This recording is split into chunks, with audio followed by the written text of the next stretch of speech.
Hello everybody and welcome back.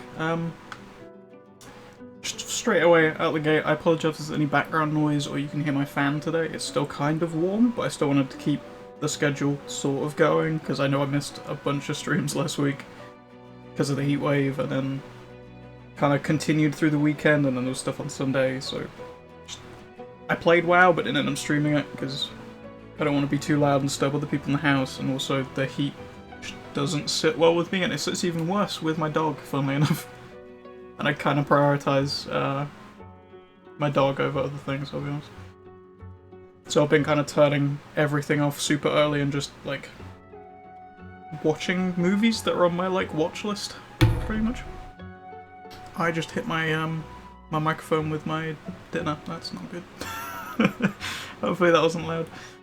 But yeah, been just getting through my film list of stuff, because there are still, like, you know, all those films that everyone talks about and is like, this is an amazing thing, you should watch this. Still haven't seen, like, half of them.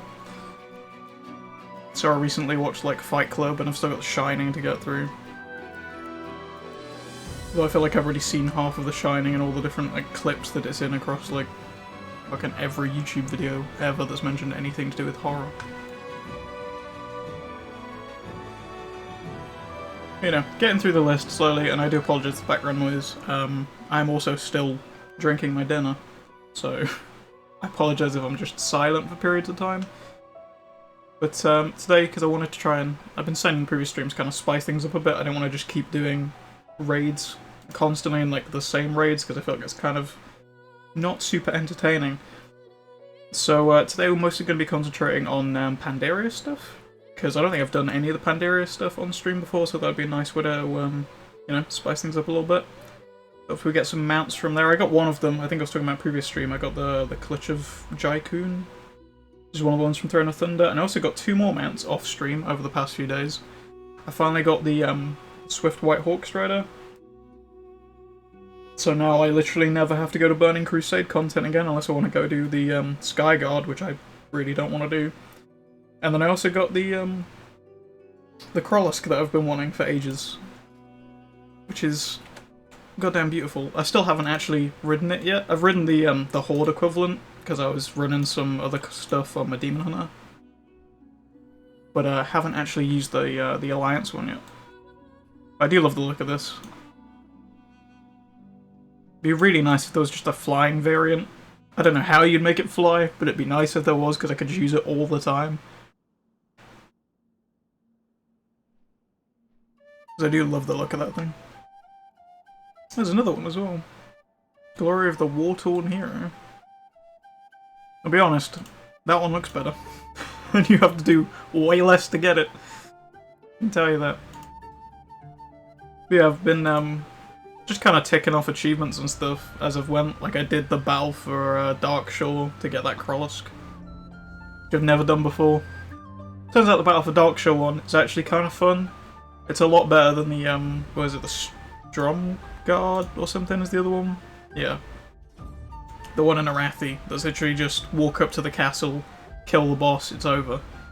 Whereas the Darkshore one is actually like, it feels like a scenario thing. I'm pretty sure it actually is a part of a scenario. I think it's the same, well, it's very similar to the scenario where you get the Night Warrior Elf thing. Pretty much the same thing. But that's cool, so that was kind of fun. I liked doing that one. But we're just going to start out today by picking up all these quests. I don't know if I'll actually do them. I might do the riding bits, and I'll do the rest of the quests later off stream, because I'm not really going to get anything. All I can do here is, what is it, run for the Proto-Drake? I guess we could do that before we leave. It's quick enough. Yeah, I haven't ridden the Krollusk. I wanted to kind of save that for the stream, see how good it looks on stream. Because I got it off.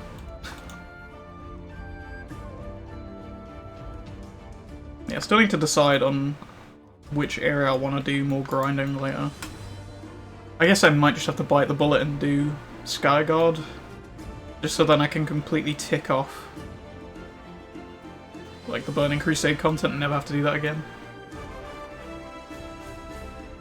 I might have to just turn down this music as well, because that was getting very distractingly loud. We got stuff? Cool.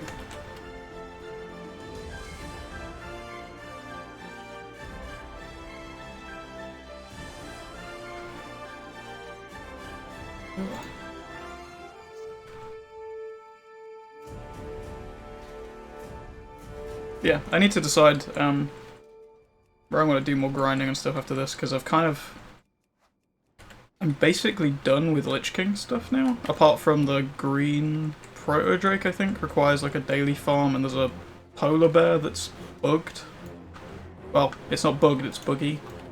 Where some days the dailies won't show up, I think. I think those are like the only two like grindy mounts I'm missing from here now. That and Time Lost, but I really don't. I feel like Time Lost is just a lost cause, funnily enough. Like, it's a bit too much of just sitting around and doing nothing. Like, I get bored sitting around waiting for the mounts in Mechagon, so I'm gonna be even worse waiting for, like, Time Lost that can only spawn, like, once every day or some crap. Like, that is just way too much sitting in one space and not doing anything for me.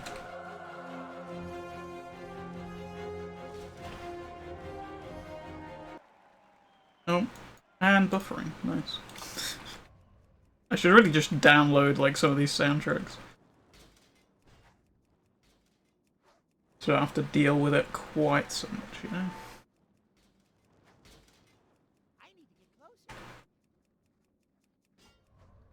But I've been enjoying the BFA audiobook. I think I mentioned I've been listening to it in a previous stream. I hope I did. It's actually pretty good. There's like a whole bunch of random ass relationships that don't really matter in terms of the grand scheme of things, but they're kind of interesting. It adds a little more, weirdly it adds a little more sort of life to the whole world, because most of the storyline just focuses on the war in Warcraft, funnily enough, whereas the books can kind of explore more, oh, why can I not? Huh? Okay. Oh, I haven't picked up the fucking quest in here. That's why. Oh, nice. 2 gold. Bounty warning? What?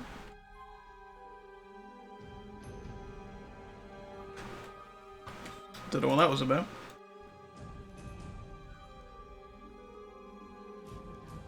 Oh, is that because I was riding the... okay. I'm guessing because I was riding the mount in an area that I shouldn't have been riding in. That's unfortunate. But yeah, there are still service medal mounts that I can work towards. There's like the priestess or priest saber-toothed tiger, which does look kind of cool. I think that's 750 service medals, so it's literally just basically doing the grind I did to get the Krollusk, but for 3 times as long, almost 4 times actually, which doesn't sound incredibly fun, I'll be honest. Considering it's like once every month or something you get an extra 15 and then you have to grind up 7th Legion rep to get 20 every time. So it's like 750, so you need a lot. Like 40? Is that right? 40, like, crates, which is a lot. I'm pretty sure the rams were bugged. I don't remember. I'm slowly losing interest in these, the Lich King, like, grind up here. I really liked this place when I first started, but it's just turned into such a slog to get through this now. Like, I really liked the Argent Crusade and the fact that it was just... I don't know, this weird kind of optional roleplay section of the game, essentially. Like, you are basically just riding around pretending to be a knight for the whole thing. The whole point of it. But it's just getting kind of It's getting kind of draining just doing the same thing. So I think I might try and finish up. I guess I'll try and finish all of the cities, and then I might leave this for a bit and go and do a different grind. Just to change things up for myself, because,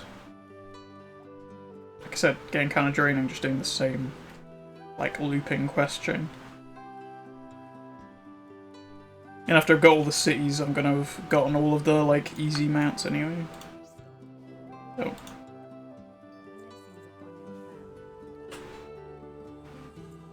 So after that it turns into, like, the slog to get, all the 100 and 150, like, token mounts. Where's the... oh, see it.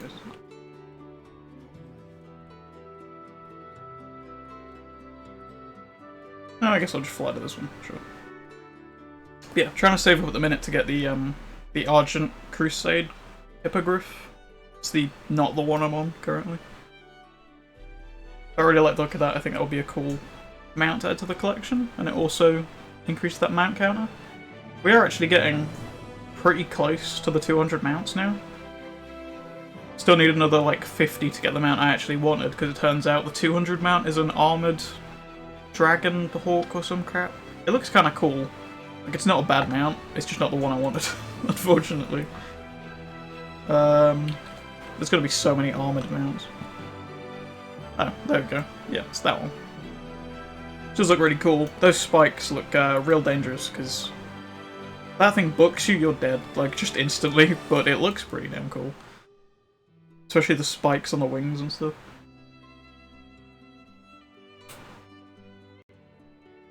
I do basically have that one already, just without the armour. Oh, actually that one's like really colourful in comparison. Damn. Yeah. I feel like these models need an update. Like, the Netherwing Drakes kinda hold up, because it's kind of their aesthetic that's a little weird, whereas like the Dragonhawks, which are from the same expansion, look... I don't know, a little pasty. Kinda look like they're made out of Play-Doh, you know?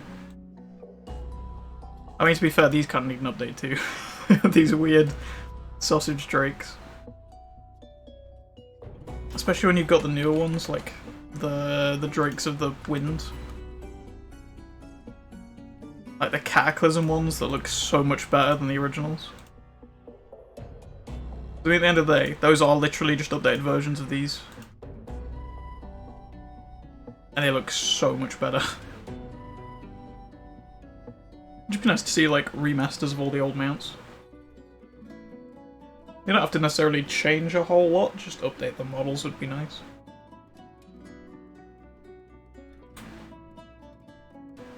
Weirdly, I feel like the Proto-Drakes kind of hold up. Like, they're a little blocky in places, but they just have a lot of... I don't know, there's a lot of style to them that still, like... allows them to hold up next to the weird sausage drakes, you know? Like, I feel like these look... I feel like these still look pretty good. These need an update. That's for sure. I kinda like these. I'd like to see more of these Netherwing Drakes, to be honest. I know they kind of did all the colours already. I just really like this, like, half shark, half dragon style thing. I think it looks really cool.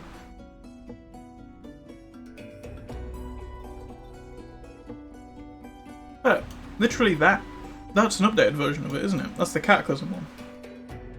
That's the, like, Onyxia style. Not Onyxia. Fucking... I can't remember her name now. Alexstrasza. There we go. Oh, the two Drakes of the Wind I'm missing. I should probably do that one, really. It's the one directional one I'm missing, and that's the one from, Nyalotha content. But yeah, I'm missing this one, and that one, I think, are the only two I'm missing for the Drake achievement as well. That's Pet Battles, but it's close enough. There we go, yeah, Blazing and Onyxian, and then I get the Emerald for doing it. It'd be nice.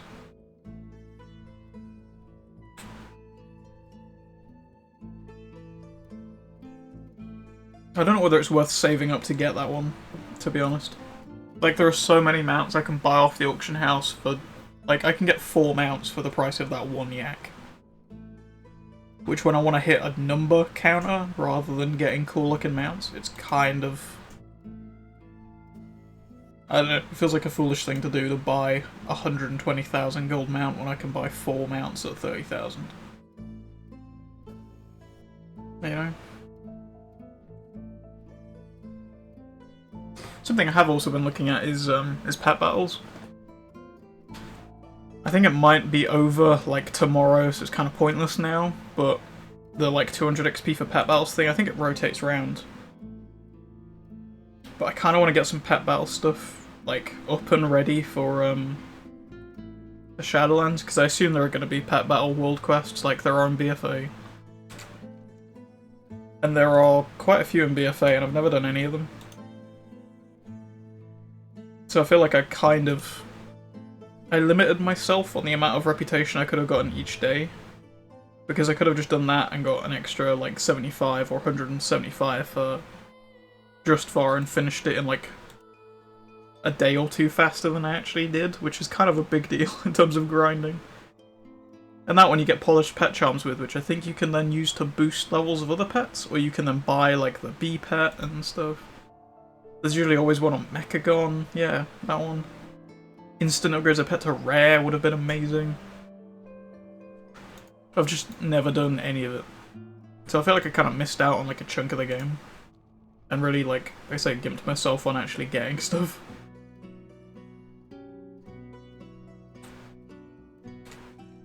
I think there might be one in Najatar as well that gives a mount or something. Pretty sure it ain't that one.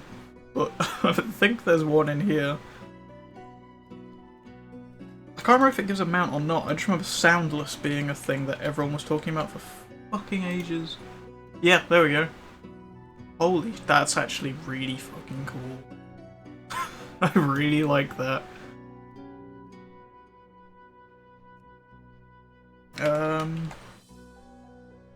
Well, that's definitely not a Najatar. That's a Nazmir mount. There we go. Oh, we're here now. I just wanted to see what all the Najatar mounts were, because I've not got, like, half of them. Actually, I've got... There aren't that many. I thought there were more, to be honest. I thought there were more of these. I thought this came in, like, 5 different colours. But apparently there's just that one, and then there's the green one, I think, for Horde.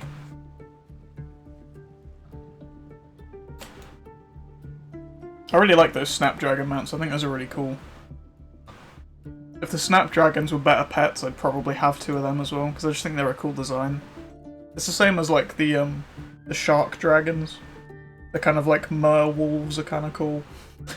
I don't know, this weird thing of, like, crossing aquatic animals with, other things I think is just a really cool look. It's like if they added Naga as a playable race, I'd just fucking race swap immediately. They are really cool looking.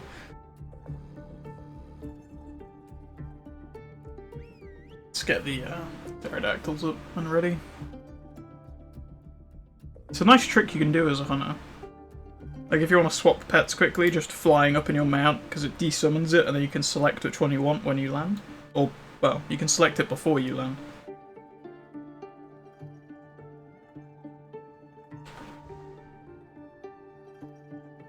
Just speeds up your progress a little bit. Also, something I noticed running this on my Demon Hunter is... I really should have realised this. Oh wow, good job, pet. You just fucking pulled everything. This little branch here that you can run past as a gnome, I probably should have realised it earlier, but if you try and run past that on a Blood Elf, you just get stuck on the branch.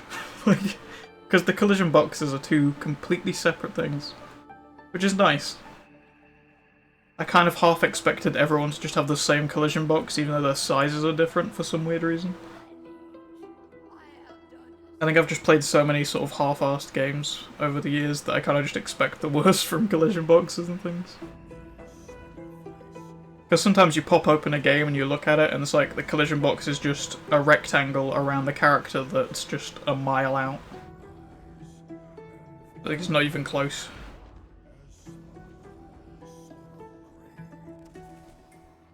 Like, some games really do just do everything as quickly as possible, which I can understand kind of happens because of like crunch time and stuff. But sometimes you just need to get things out there as quickly as possible to meet deadlines. You have time to like refine stuff, but it's good to see that WoW, at least in some departments, has refined things over the years. And everyone has individual collision boxes. So a little like speed trick I can do on my Gnome doesn't work on a Blood Elf or a Tauren. I imagine Taurens are probably really bad for like speedrunning old content because they're just so big.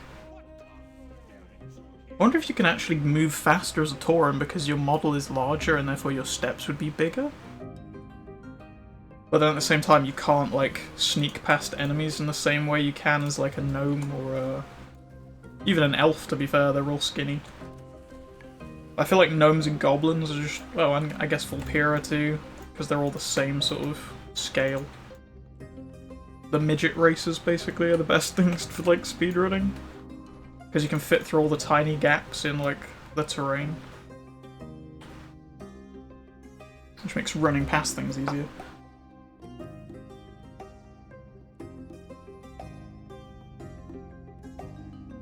It'd be nice if we could get demon hunters of other races.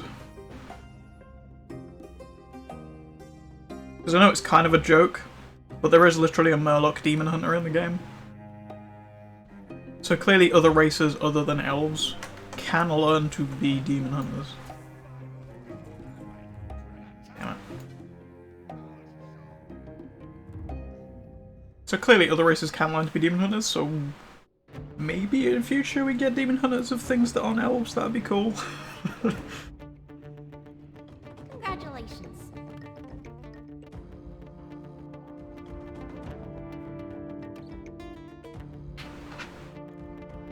Also, I still need to make a monk at some point, because apparently they're really good for like speedrunning stuff, because they have like really high movement, which would be nice to do. I might make a Void Elf. Monk, there we go. My brain just stopped working.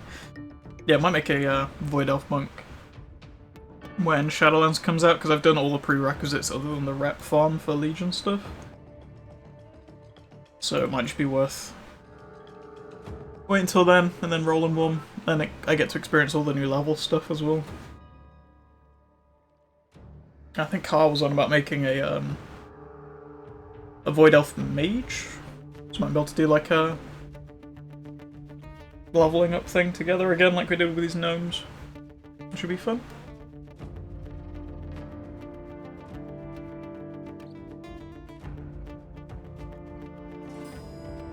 So this Divinity soundtrack is beautiful. I really hope it is coming through and it isn't like deafeningly loud or too quiet, because it's really hard to tell until after the stream, and then it's kind of too late to balance that.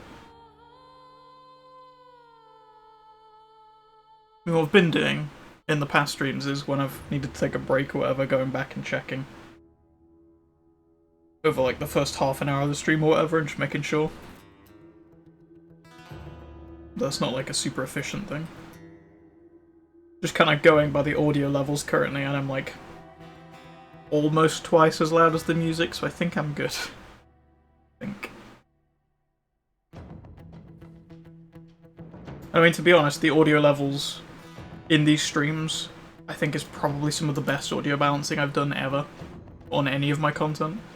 Because I watch back some of my old stuff occasionally, just to, you know, have a bit of a cringe session. But you watch it back, and some of the audio quality in those old things is real bad. Because, like, you do test recordings, and the audio is, like, fine. Well, the reason the audio is fine in the test recordings is because you're, like, talking directly at the microphone all the time. You know, you're, like, concentrating on it, essentially. So you talk a little louder, and it creates this, like, kind of imbalance of... Oh, apparently I have a quest up here. Okay, I'll turn that in, I guess. It's right next to, the Warbringer spawn. But yeah, you're like talking up to it, you're building up to it, essentially, and it's, like, creates an inaccurate result, because it's not how you talk the rest of the time. Whereas these streams, because they're longer, I can, like, balance things as they go, and doing so many of them back to back means I can learn from each one. And I think I've got pretty close. I know audio occasionally hits the red section, which is a little high, but I'd rather me be loud than be super quiet and everyone have to turn their volume up to max to hear me. You know?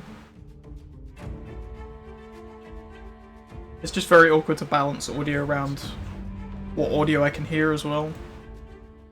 Because I think I mentioned in a previous stream that my headphones, I basically have my PC's volumes at to 4% at all times. Because if it goes up to 6, it's just deafeningly loud. And I have no idea why it's so, so powerful on the audio volume. I don't know. It just is.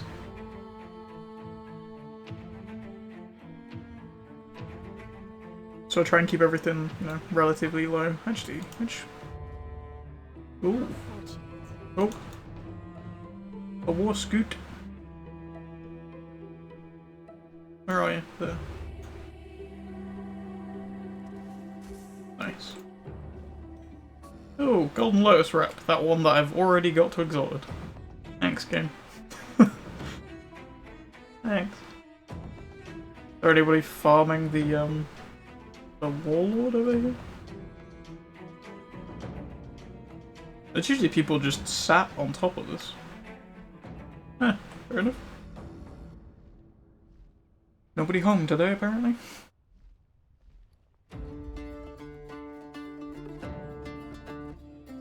Yeah, I did the rep grind for I think Golden Lotus and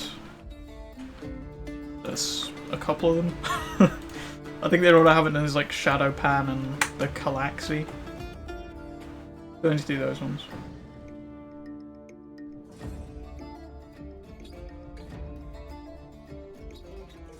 I really should sit and farm these at some point.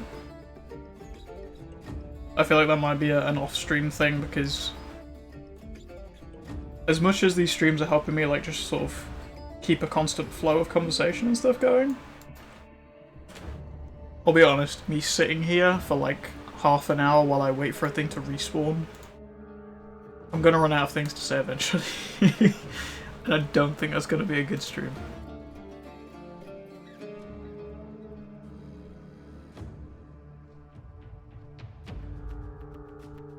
I suppose I could always just do it like I did that stream where I'd lost my voice and just put some music on and just chill out. Sit and wait for stuff to farm, and then it's, it's documented, which is kind of the point of these. I don't know, it just feels kind of boring, even to me, as the person actually doing the content. What levels my Heart of Azeroth now? 89, nice.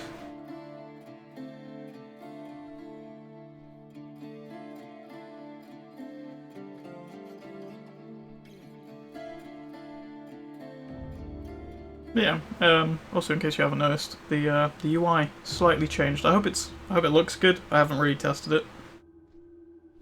I just kind of threw it together before I started. Oof, he's dead.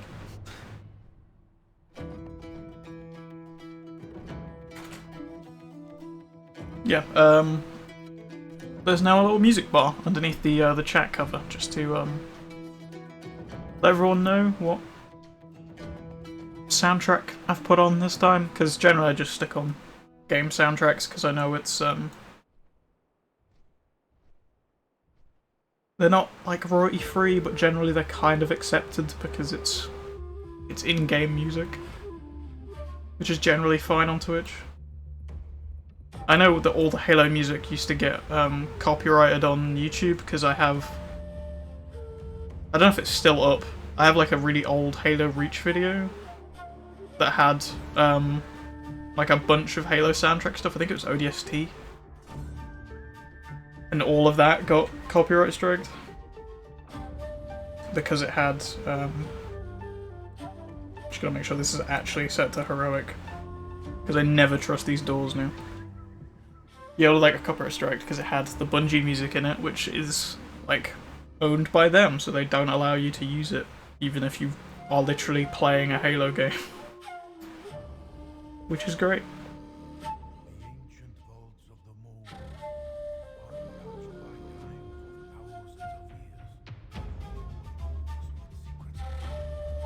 Yeah, I was also looking at, I do that a lot, actually. That's just a weird way I start conversations in this, apparently. But I've been looking at, doing the Legion, like, raid stuff over there. Because I think I mentioned before as well that I haven't really done anything in Legion outside of, like, the leveling content. So I feel like it'd be fun to do, and there's a whole bunch of mounts in there as well.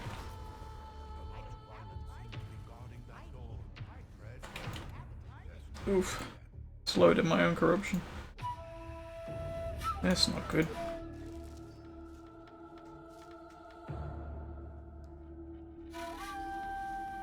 It's weird how that works. Just too much loot, I guess. But yeah, haven't done any of the Legion content, so I thought it'd be kind of a fun thing to do at some point on stream. I've joined a whole bunch of bonus loot. What? Oh, I can roll for bonus loot from these guys. No, I'm good. I already got the pet. I don't think there's anything that drops from those guys, is there? That's any good. A quick check, in case I've just, like, passed up on a mount. Like a dumbass. No, there's literally nothing those guys drop. Cool. Cool. Although my inventory is now filled with, their teeth, which used to sell really well. Now they sell for, like, 70 silver per stack, which is kinda useless, I'll be honest. Kinda useless.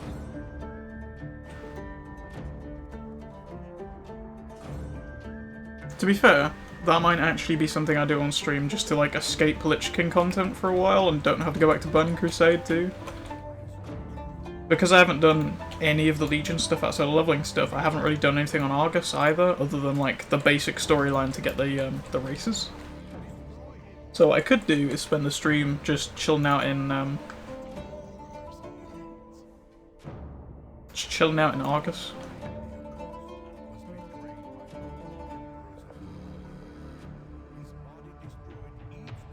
Because I haven't done any of the Fell Rays. Apparently the grind to get the Fell Crushers, the thing I was actually complaining about in the previous stream, apparently it's actually not that bad to do. Because it's Army of the Light stuff, and you get Army of the Light quests constantly there. It's kind of like the 7th Legion in BFA. Like, it's the super easy rep to farm. Because there's just so many opportunities to gain rep from it. Which, if that is the case, I will be able to get at least a few of the Fell Crushers pretty easily just by doing the rep grind over there. So that might be what we replace the Argent Crusade stuff with once I finish the Draenei, I think is the one I have left to do. Well, I still have to do at least another day's worth of elf farming first, but getting there. Yeah, as long as my throat isn't, like, super messed up, we'll be streaming again tomorrow as well, which will hopefully be, like... Well, it'll be the last day of Argent Crusade for the elves. And it'll also be the last day before reset day, so any raids I haven't done, we might just clear up on there. Also, I think tomorrow is... Oh, it's time walking, actually, so we might be doing some dungeons on the warrior.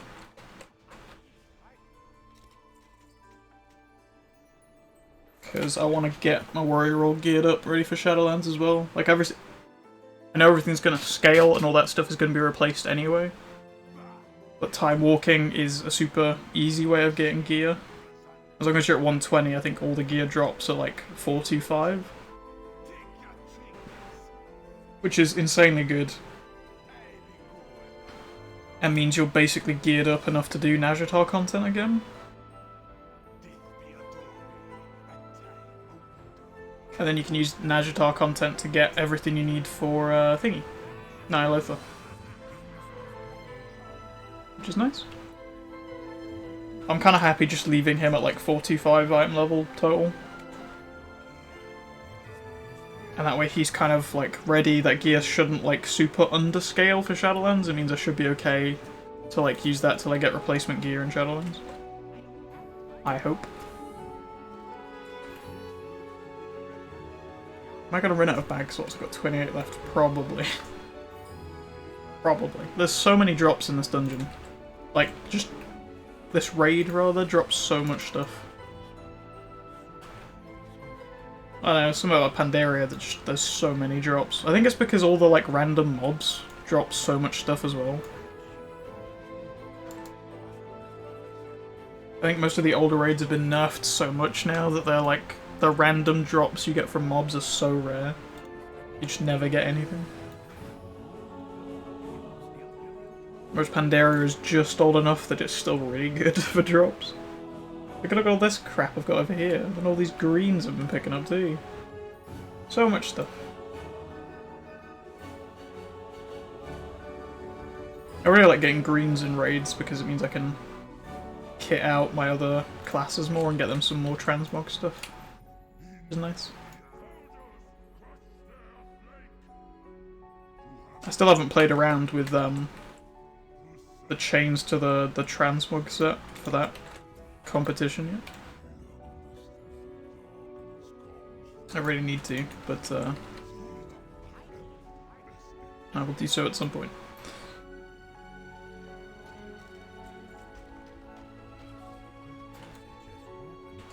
Also, something I mentioned in I think it was in the last stream or the stream before. I was talking about doing like a remaster of an old Halo video. I've put pretty much all the groundwork together now for doing that. Like I've built sets and stuff. All that I need to get now is either some sort of visual, like a reshade mod maybe, to like make it look a bit more cinematic and fancy. And then some sort of AI spawner, which I've seen a few different ones on the Nexus, so I should be able to pick up one of those and that should do it.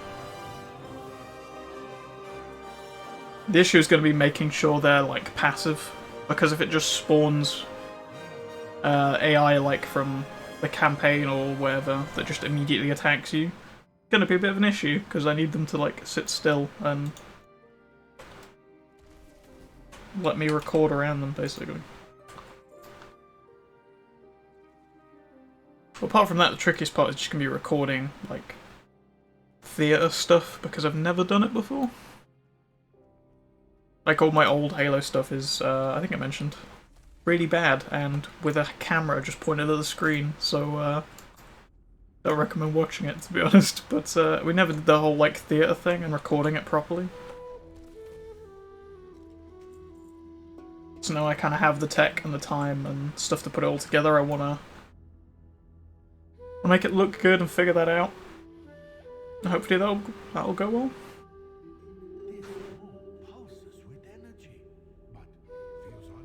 How much gold have we got this session? Not a whole lot so far. Although we have all this to sell. I should delete this dog while I'm here.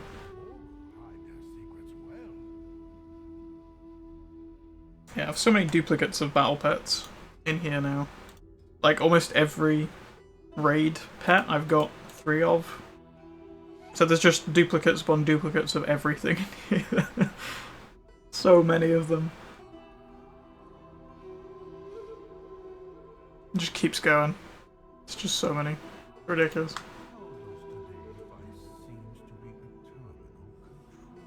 But of all the ones that are kind of like recommended for doing BFA world quests, I have maybe 1. And that's it. Got all these battle pets, but apparently 90% of them are useless. So, cool. I think I have some of a team here. Oh yeah, this is the one that's this is the good boy right here. There's Lori Kneebuyer. I need a replacement for Left Shark as well. But apparently there's a the intro quest for Draenor drops like one of the best battle pets in the game, which I need to go get. If we've got time at the end of the stream, that might be what I go do, I guess. Although with doing Pandaria content, we have you can use a special token for a bonus chance at loot. If you use a token, you will get another chance at the loot on the boss, independent of what anyone else has received. So can I loot this and then roll again? Is that how this works?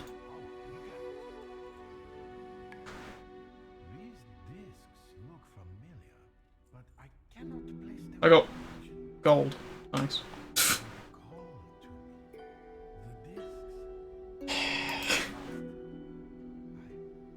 Well, to be fair, it put me a little closer to getting that achievement done. Could have given me a mount though, game. You could. That would have been real nice. I'd ask if I could swap these for other ones somewhere. That'd be cool. Because yeah, I'm pretty sure the Pandaria ones I have Golden Lotus and the Order of the Cloud Serpent both to Exalted.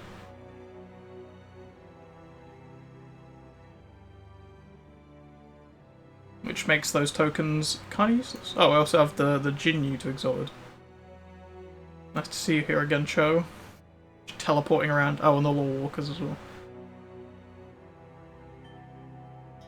I did start doing the Shadow Pan stuff, but just never finished it because it turned into dailies, I think, towards the end, and I just kind of, at the time, wasn't a fan of doing dailies, so didn't do them. And just left. I'm not really sure what the dailies are like over there. I might not might have to look it up, figure that out.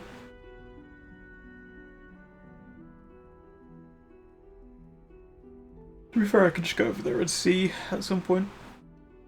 We're going over there now to do Throne of Thunder. Because we now only have to do the first section of Throne of Thunder, I think. Oh, it won't give me the map for it, will it? It'll just give me the thingy. Yep. That's unhelpful. Yeah, we only have to kill Horadon. Because I got the Jinyu, Jaiku mount, and so I don't have to do any of this stuff anymore, so that's all done. Just have to do Horadon. I haven't got the glory of the Thundering Raider thing or whatever done, but I'll probably do that with someone else at some point, just because it's easier, generally with other people. And also, Hunters are kind of broken strong in BFA, so even if you strip all your gear off, you still might just one-shot things with a single punch. So, you know, it's easier just to have someone else who's got a lower item level to just, like, shoot it with a bit of a laser beam. Doesn't instantly kill it, and then you can get all the achievements off it. Which is really nice.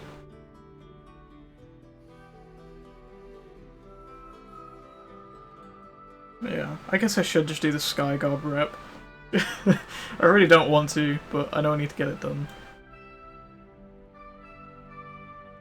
And just tick off one more thing.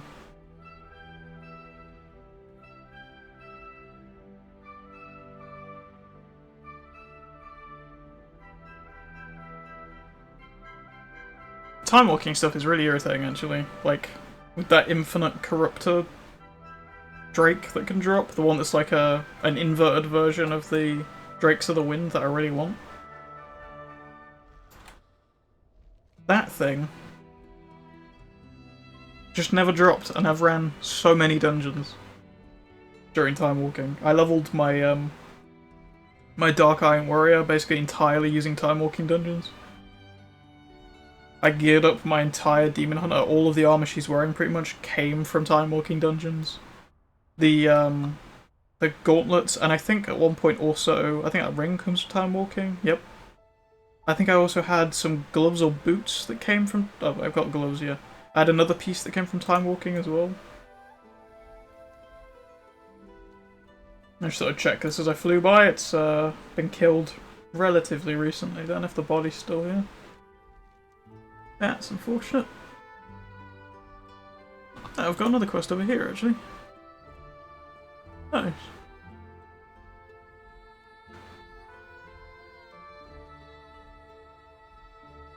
Kind of lost track of where I was now. Oh well.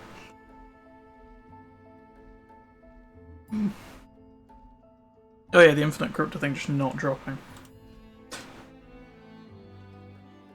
Pretty irritating. Oh, Time Reaver. There we go. Yeah. I really like the look of it because it's those. It's the Drakes of the Wind, man. But it's inverted. It looks so cool. It's just not dropping. Oh yeah, and the bronze sausage Drake right there.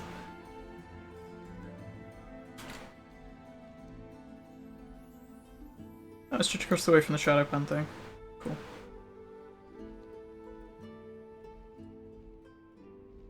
To be fair, I don't know how many people are still farming the Sky God stuff. It might be kind of dead now.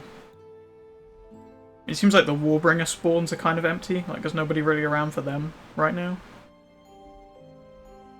Might be a good time to go do the Sky God, to be fair. I'm pretty sure that's the Sky God quest where I've done one. Because then every other attempt I made to do it, I would just get cock-blocked by other people. Constantly. That's why I really don't like that rep farm.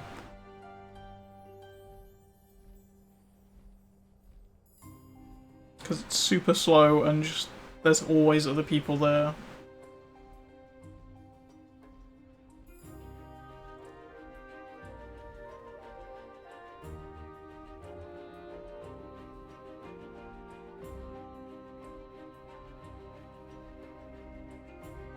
Oh, it's this place.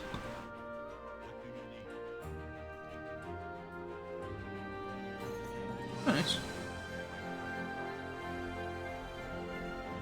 Now where's the... oh, it's over here, isn't it? Have a look what these dailies are like. All in here. That Zandalari Wolf Scout really, really walks around, doesn't he? I guess this is his loop that he walks around. Daily quests. Hello? Hi. Is it just you? Mogi Menace, kill 12 Mogi. That seems relatively easy. Pick 20 bronze claws.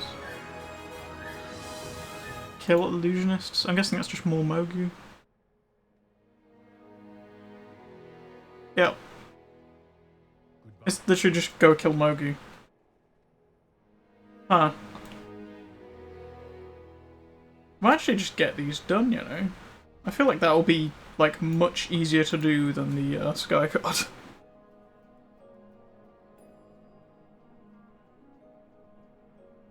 Just go smack some Mogu around for a bit, wait for them to respawn, kill them again, then leave. Oh. Jesus. An entire building just appeared behind me. Nice. Pretty sure that's the glory of the Thundering Raider mount. That's nice.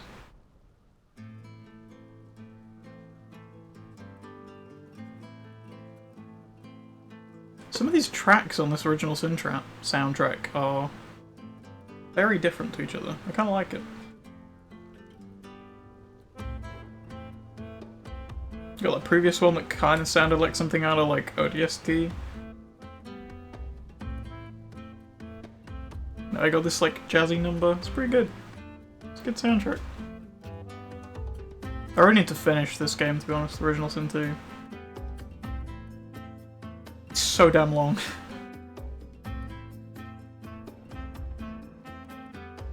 Oh yeah, isn't there a thing to kill all the rares or something on this island? I feel like I could probably knock that out in an hour or so. Not gonna take long. I've also never killed this dragon up here. This rare spawn. Was it Nalak? I've just never bothered waiting around long enough to kill him. And I'm assuming, like every other Mr. Pandaria rare, it's dead as soon as it spawns, so yeah. Guess I was a little slow to it today, because he's dead right here on the floor. I've actually never seen his corpse before either. Oh, one's just a... what's that, a blood elf on the floor? It'd be nice if there was a way to just, like, see how long something had been dead for when you, like, rode past it.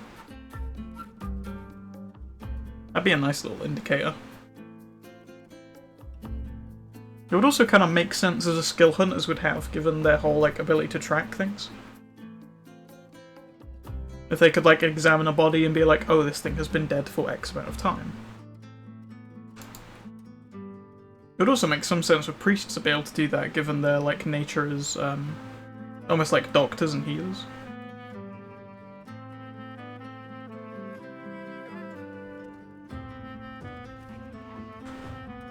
Pretty sure you can just open that door, I didn't have to kill him, but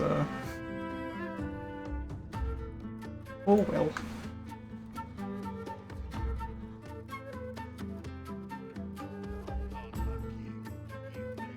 I'm not sure if I like the Storm Song horse or not. The weird ribbon's kind of, well, weird.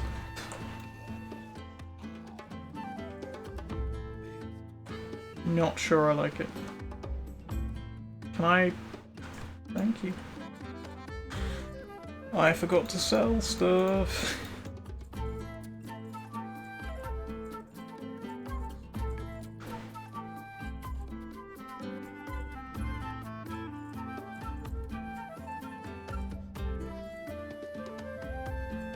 I've been stockpiling all this cloth stuff to send it to Kyle as well.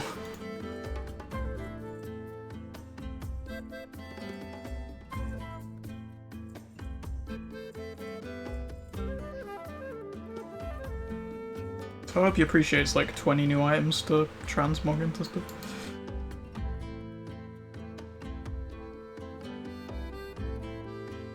How much did I sell my junk for? 68 gold? And then I spent 100 repairing my armor, but I still have made 1,500 gold this session. That's nice. Pretty sure you can mount up for this, but I'm just doing it on foot now. Oh.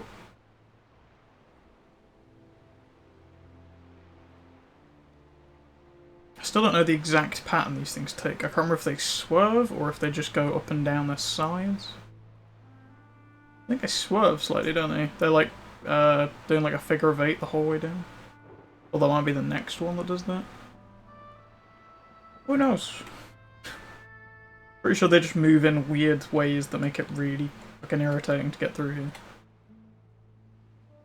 You have no valid favourite mount. You can't mount up here. Huh. Interesting. I thought you could. Oh, yeah, it's this one that does a figure of 8. God damn it. I think they all sway slightly, just that guy does the full, like, bridge, basically. These are really cool models as well.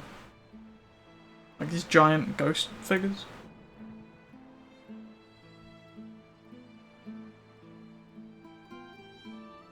Be nice to see them used more, to be honest. I guess we might in Shadowlands, given the whole, you know, land of the undead thing.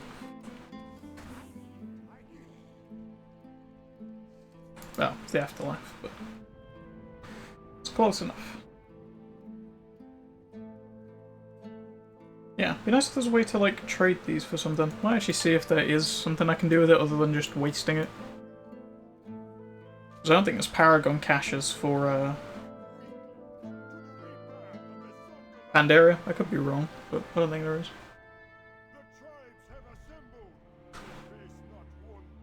Go on, let's get this mount.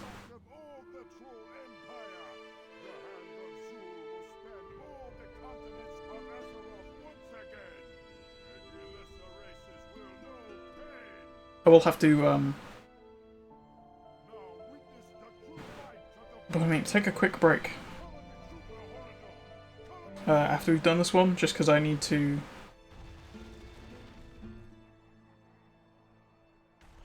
take my like drinks bottle thing down, the one with my dinner shake in it, because I had milk and stuff in. And I'd appreciate being able to use my shaker again and not having, you know, dried milk stuck to the inside of it and some shit. Oh, we got the pet. What is that? Oh, it's a staff. Fair enough. Yeah, I got a new pet. That is kind of adorable. Not gonna lie. It's pretty adorable.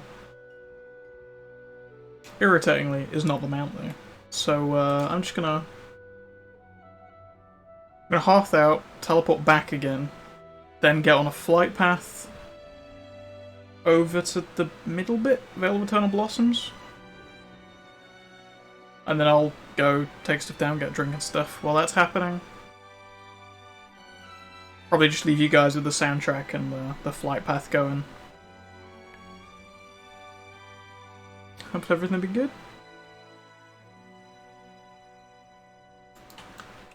Yeah, I should probably vendor stuff before I go, actually. I've got a lot to vendor, but...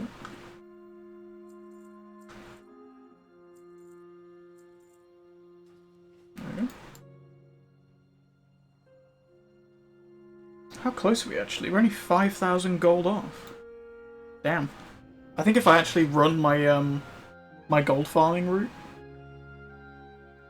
might actually be able to hit that achievement this stream as well. I could try it because it's in Pandaria and it's, well, we're gonna go run Siege of Orgrimmar, so depends how long that takes because that's a long ass raid.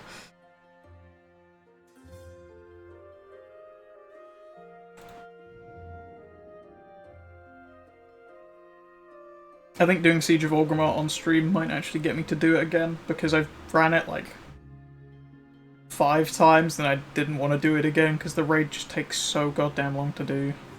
Like, you can run every raid from Burning Crusade, Lich King, in the time it takes to run Siege of Orgrimmar. Because it's so long and it has so many like RP segments. Like, you kill a water elemental, then you gotta have an RP segment with a giant stone dude, then you gotta kill yourself, then you gotta have another RP segment where you fight some squid crap on the floor, then you gotta have another RP segment where you fight some pandas in a square. Like, it's just endless RP segments. Oh, and then you get on a boat to Orgrimmar and there's more RP. Like, from a story standpoint, it's really cool. But it also gets boring when you've got to do it 20 times to get a mount. Anyway, enough complaining. I'll be back in a minute. See.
Hello.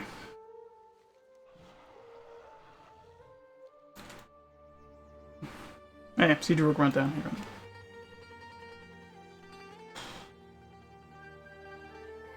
Yeah, I have my Veil of Eternal Blossoms, specifically set to the Pandaria version because getting here is easier. How fortunate. You don't have to literally swim through a lake just to get here. Well, I think I have to go up to Mythic, I believe,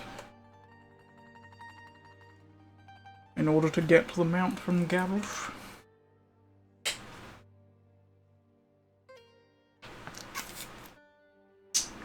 To be fair, the mount you get from this is really cool, but it is, I think, literally the longest raid in the game. Yes. Corcoran Juggernaut, there we go. On a gnome, it's a little less impressive because it shrinks down a bit and it looks a little bit dumb. But in every other race, it looks really cool. It's a shame my main is a gnome, huh?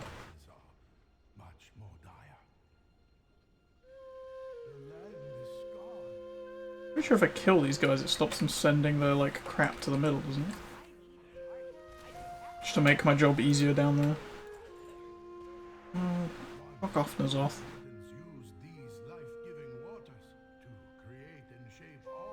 Yeah, because these boys keep running down the middle, so if I kill these ones over here, does it make things easier for me?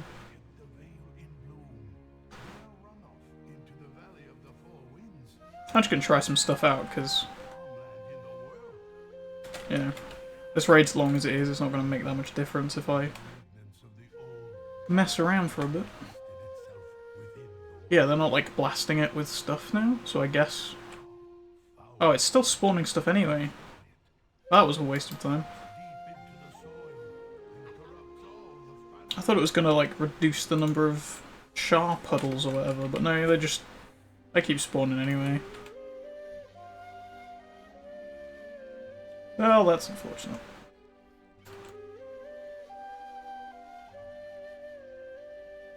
I've still never done the achievement for this guy. I can't remember what it is. Glory of the Orgrimmar Raider. Defeat a Mercius after killing 10 Tears of the Veil in Siege of Orgrimmar on normal difficulty or higher. 10 Tears of the Veil? Huh?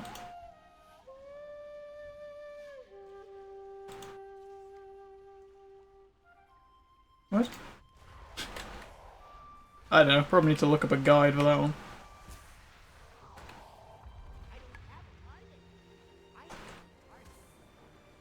Well, I'm pretty sure all these, like, glory achievements are just easier to do with more people.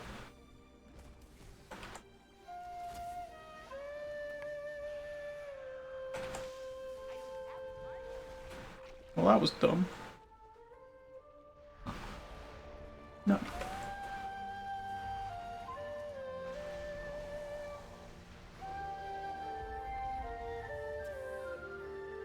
This music is weirdly fitting for Pandaria. It's that sort of like somber flute stuff. It's pretty good, actually.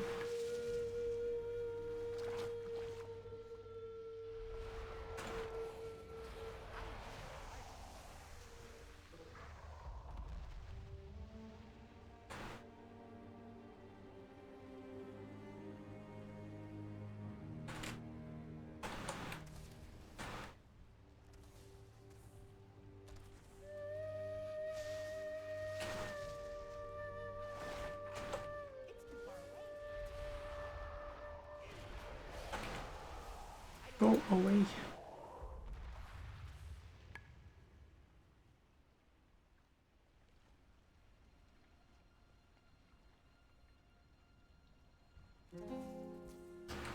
Be really, really nice if get them out today, because then I'd have to run this again. Until I want to get that glory achievement, which I am debating whether it's even worth it, to be honest, for one mount. But I can be working towards like 10 of them in Legion.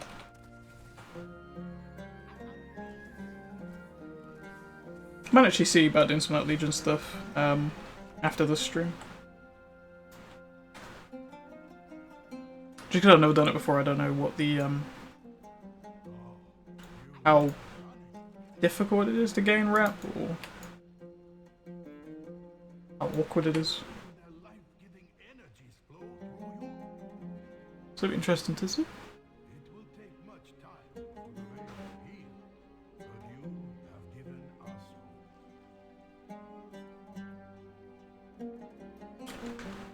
I wonder which of the Pandaria dungeons you can, well, raids you can do multiple times. Because I assume, like Cataclysm, there's one that can be ran on every difficulty.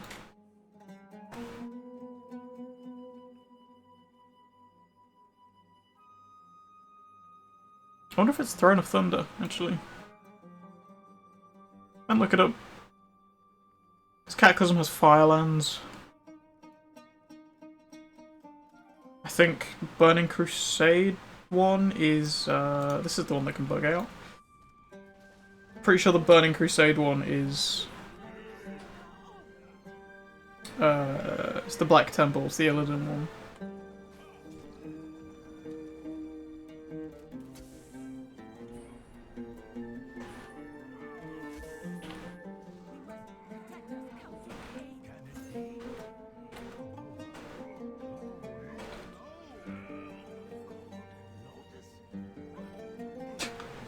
Damn it.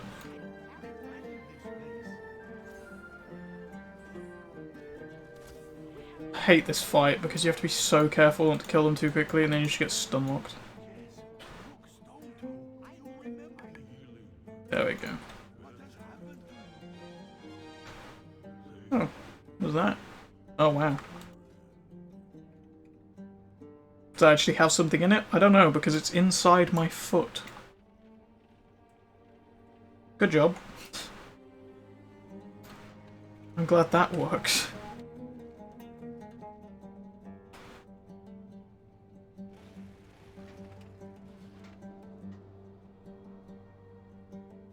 I like all the different Shah they have running around in here. That's cool.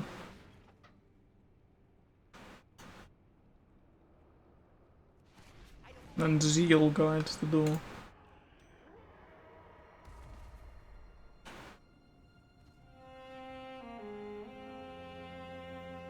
I'm pretty sure there's an achievement for killing all the types of Shah. I think I'm missing only one of them. I don't know which one it is. Shah? Well, this is a mess, huh? Never mind. Pretty sure there's an achievement for killing one of each, though. I think I might be missing, like, Shame or something like that.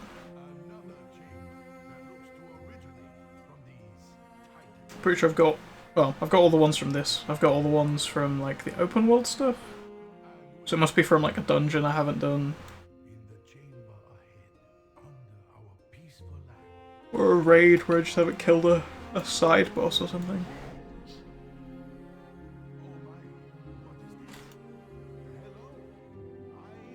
I imagine it's probably in the Pandaria raids or dungeon section somewhere.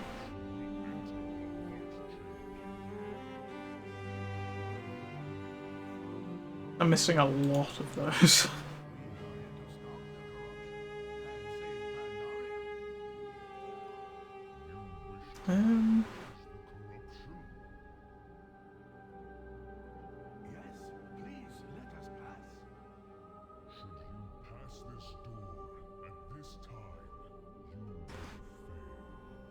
Expiration, maybe?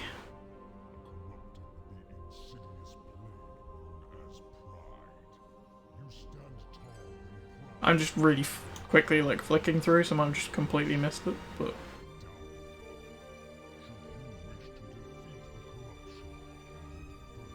Sure there's an achievement for killing one of each of the Shah, and I just can't find the fucking thing. Here, somewhere. Oh yeah, not done a single Pandaria scenario. Do I need to talk to you? Yep. Let's go. But you're just gonna one-shot the guy. Get this over with.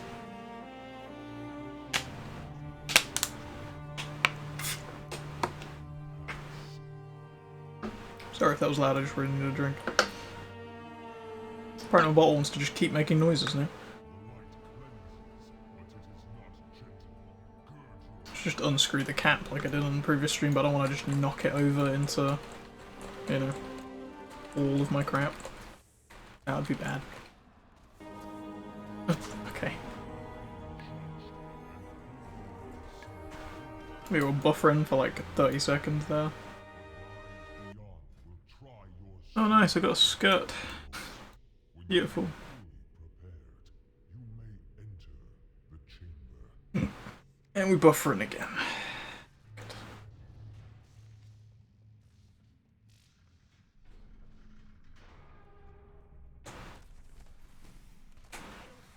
It's a really weird way of doing doors, to be honest, like just having the collisions disappear.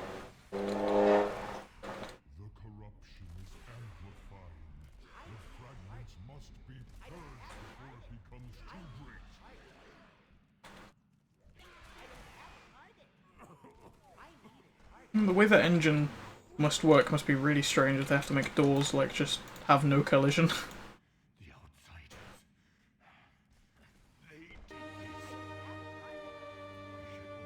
I wonder if it's a matter of they're animated but their collision box automatically moves to where the end of their animation is, and that's why they have no collision. Because what they're actually doing is changing position, but the collision box is moving before the model, which is a really weird way of doing things as well.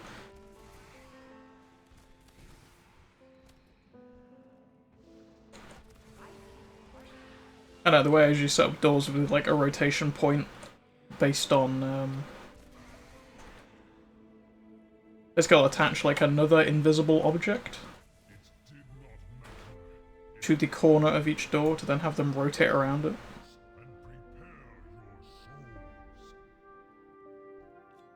And you can actually rotate the object itself rather than having a fixed animation for it, and then you can have actual collision the entire way around.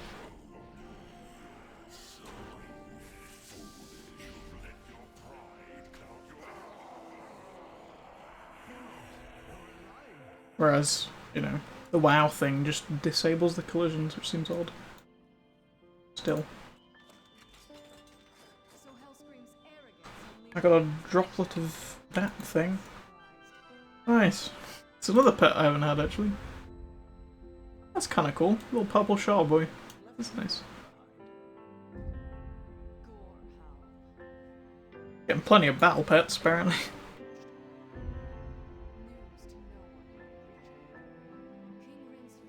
Don't let the greens disappear. Fetch. Oh, cool. That same wand I've had like 20 times. Could have been a new green.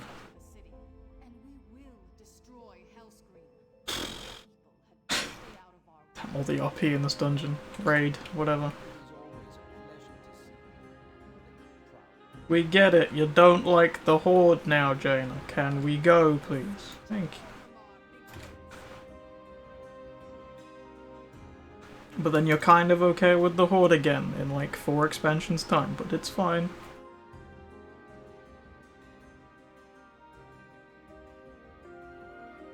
You've been through some shit. Oh, did I just fall through the deck of the ship? If I'd have fallen all the way through the boat just then, that would have been beautiful.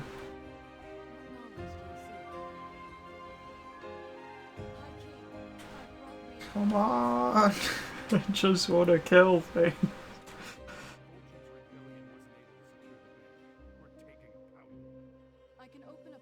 It's not in there.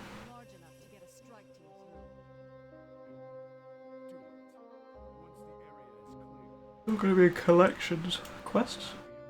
Maybe?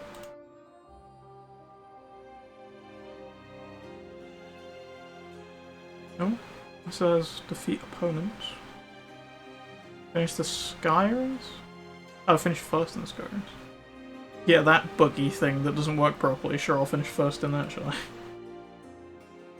Oh yes, your mostly invisible portal.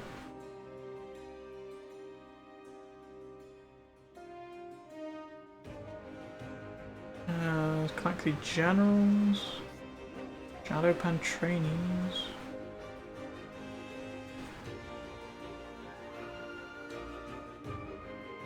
It's probably in there. Oh yeah, you can jump on this and then shoot the others with it.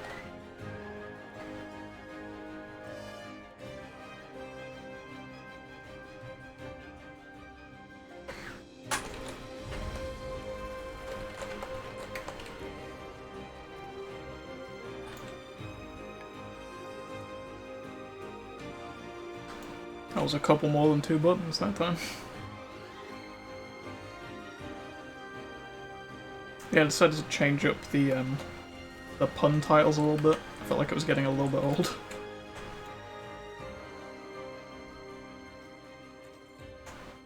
I feel like if the joke is getting old for me, then it probably got old about 6 episodes ago for everyone else. Probably a good time to change it.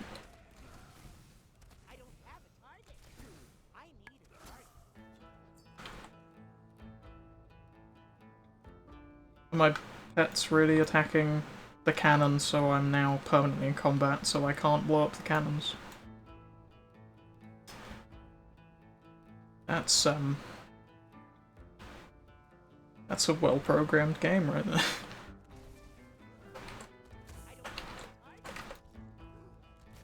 That definitely isn't a horrible oversight from,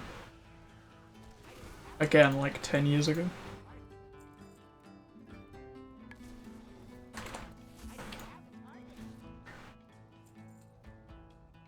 I'm pretty sure you also can't blow these up by just attacking them.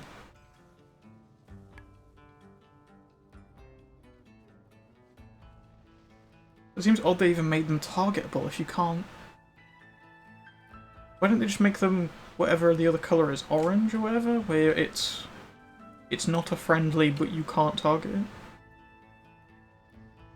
I think orange is like the PvP flag actually, isn't it?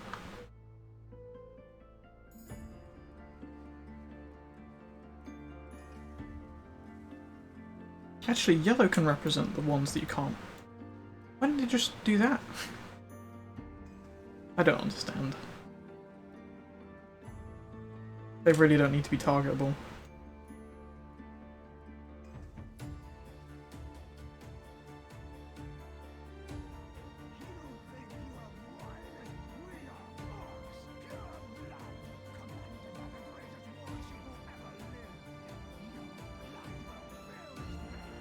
Once we've got the towers out of the way, we're kind of past the longest bit of this, I think. I just zoomed all the way out, like an idiot. Because yeah, that takes like 2 seconds. That I can just breeze through, as long as I don't free whatever his face is. So that just makes things more difficult. The menagerie is really easy as well. Siege Works takes a little bit, that's got like an RP thing to it.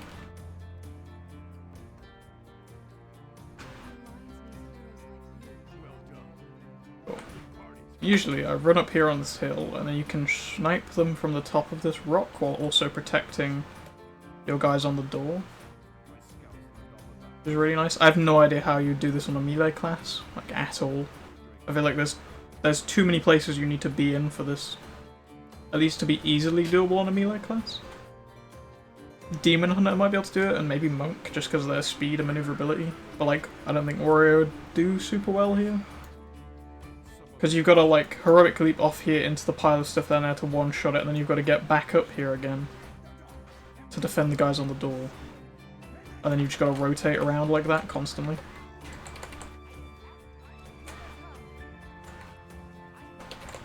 Because if those Dragon Ball guys get to your guys down there, then like Varian dies. If the guys stay up here too long, then the door guys die.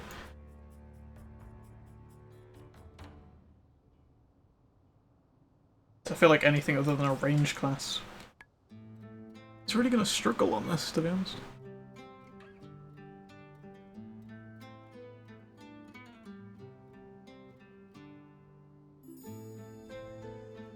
I wonder if the price decreases on the Silver Covenant stuff when we hit Exalted. Or if that just unlocks the requirements, actually. I think it does, doesn't it?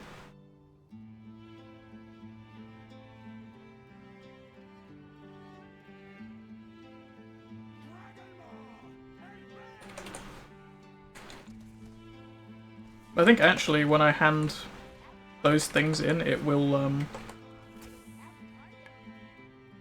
think it'll actually hit Exalted, you know?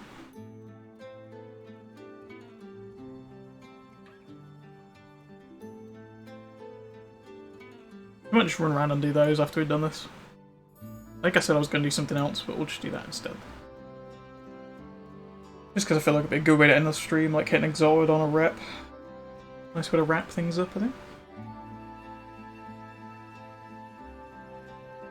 My math could be wrong, but I think we're pretty close. I'm sure it's like 300, 350 for every quest you do. It's either going to be right on the edge or it's going to finish. Who knows? Oh, the tower's open. Cool. So let's go. Just gonna get up the tower.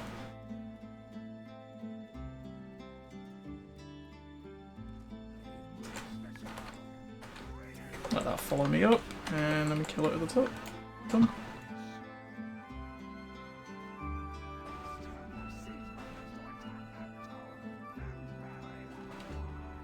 Then we just have to spam her to death. There we go. Oof. Stunned again. Down we go.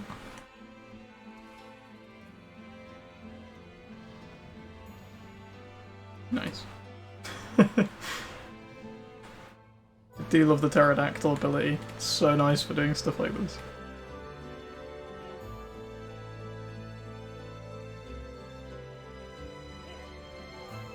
She's been blasted off her mount, but she hasn't landed yet. Oh, there we go. Nice. Everything else just despawned now. Ah, classic Hearthsteed. In fact, I should probably clear everything out now.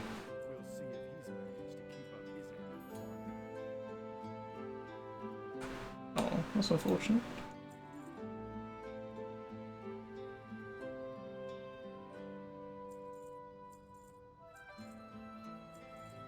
We're on 2 fault? No, so.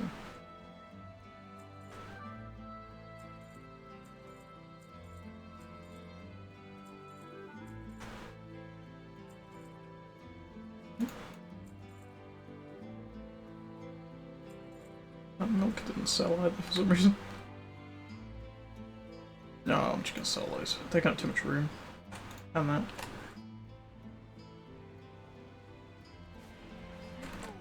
I want to keep all the Pandaria like crafting reagents though.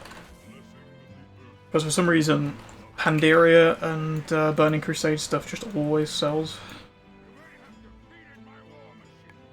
Stuff from Lich King though, that'll sit on the auction house for like 5 years, but stuff from Pandaria, yep, gone instantly.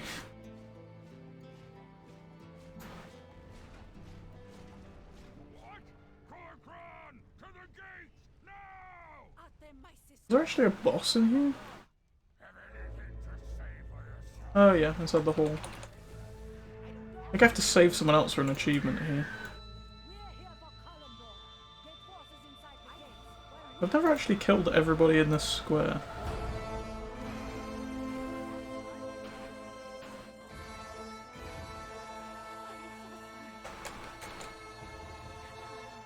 Oh, that's an Orgrimmar Peon. Probably don't want to just murder those guys. That feels bad. These guys are pretty good for gold, though.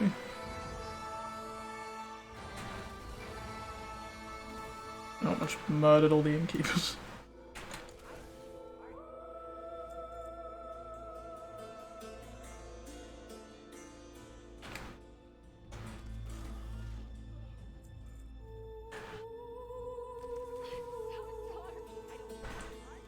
Why are you sorry? She just ran away at like 200 miles an hour.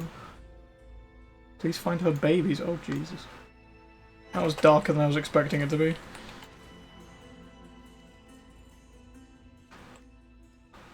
Yeah, if I have a look. Rescue a set of caged prisoners, a group of unwilling combatants, and G Firepool before defeating Corcoran Dark Shaman. Okay. I have to rescue some prisoners too.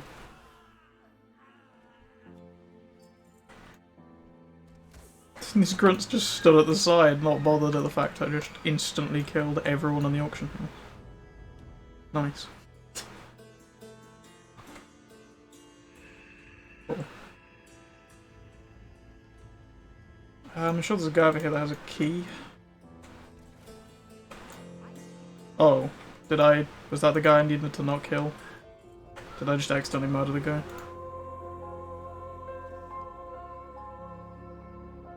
Corcoran Dark oh shit. Oh well. I thought that was the guy I needed to kill to get the key. I think the guy that has the key is somewhere else, isn't he? I thought it was this guy. Oh no, that is the guy I need. Oh. Where's the guy with the key? Sure it's a guy in one of these buildings, maybe? Ah, this boy. Yes. The Corcoran cage key. Pretty sure there's goblins in one of these and there's humans in the other? Yeah. Let's be saving the Alliance.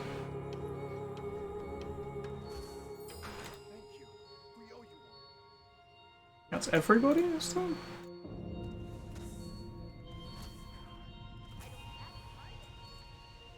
Wildhammer Shell plays a resistance summon to aid you.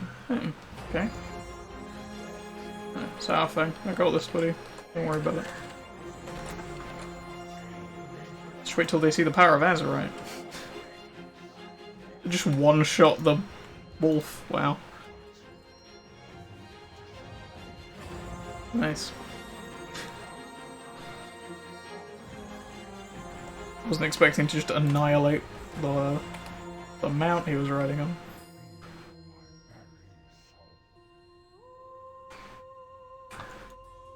Yeah. One more achievement down on the whole Siege of Orgrimmar thing. Might as well just pull everything and fight it all at the end anyway. What else do I need to do here? Transform a corrupted Skull Splitter into a corrupted amalgamation and then defeat Malrock. Can't remember how I do that. Not off the top of my head anyway. Jesus, things do actually have a lot of health on Mythic, huh? Like, even when you're in BFA gear, things don't just die to your AoE things in one shot. Kill that guy anyway.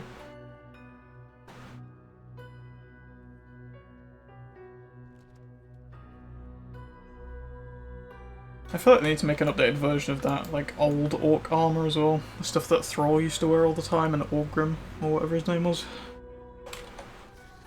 To be honest, it looks pretty dumb. Pretty dumb. I just took 50,000 damage from dropping off a ledge. Really?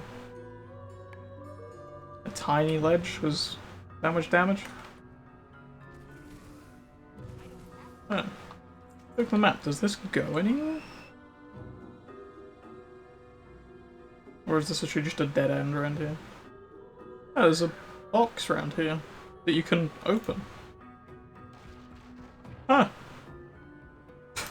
What? Well, my inventory is filled with crap now. What was all this? Feed your entire raid and party. Restore health potions. Wow. Okay. Fair enough. There's apparently secrets in this raid. That's kind of cool.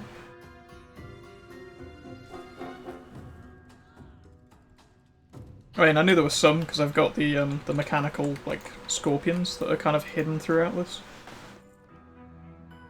Not all of them. I think I'm missing like 2, maybe. Yeah, there's the like hidden scorpion pets that are in here. They're kind of cool.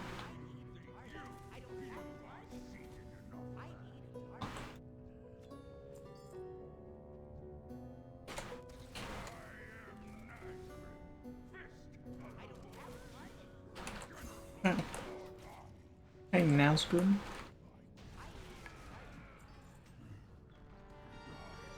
Oh wow, what's that? Oh, that's pretty cool, actually. I like that. I prefer that version. Oh. Oh, shit. 7. No! I wasn't paying attention. How far back am I? Oh. Huh. Never mind.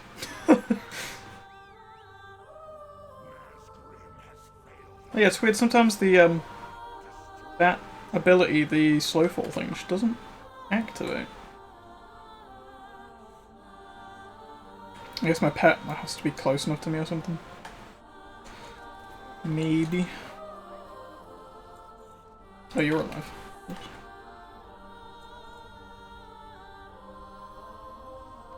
Yeah, what was the thing for that guy? Transform a corrupted skull splitter into a corrupted amalgamation. Corrupted skull oh, it's the guys around here, is it? These guys? That's a blood axe. That's a Corcrum skull splitter. Ah, corrupted skull splitter. Ah. How do you transform them then? Do I have to manually like pick off and kill all the other guys? My pets are just gonna one-shot him in a minute. Does he just keep getting knocked over?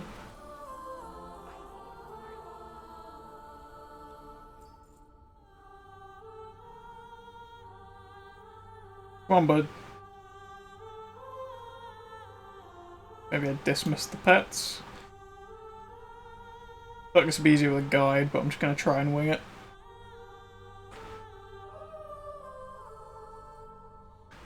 Oh, he's doing a spin now.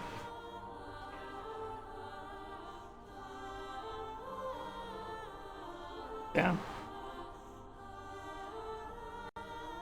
Kinda strong though. Is there something I can walk him onto, maybe? I'm not seeing anything. I feel like I'm just gonna pull guys if I pull him towards too much stuff. But you can't walk onto the fire, so I can't...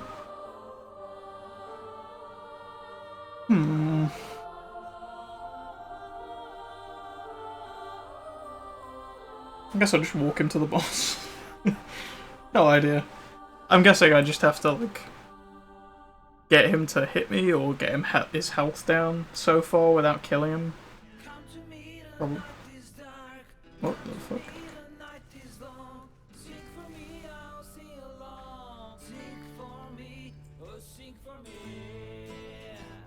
Oh, apparently this is a character's theme.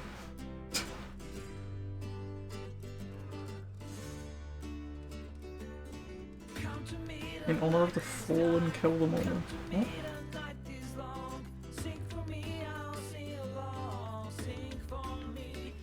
Look at that speed boost going.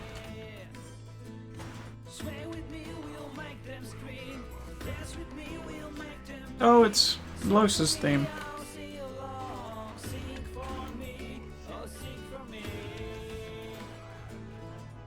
Or as me and Carl were calling her Lois, I think. That entire session we played.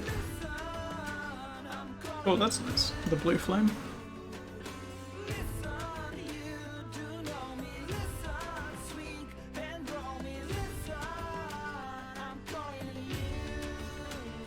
The song feels louder than the others, I'll be honest.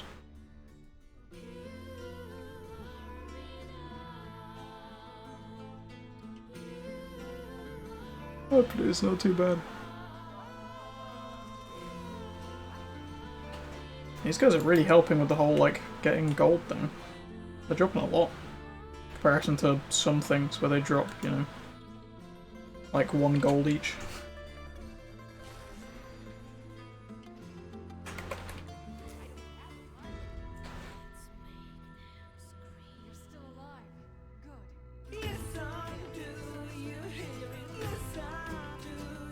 Can I go through this without this whole RP segment? I can, beautiful.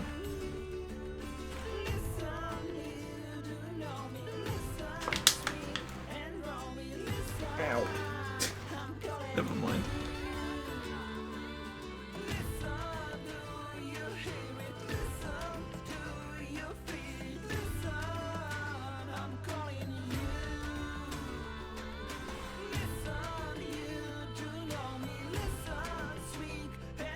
I just cheated and muted and turned and opened the bottle. Rather than making a crap load of noise.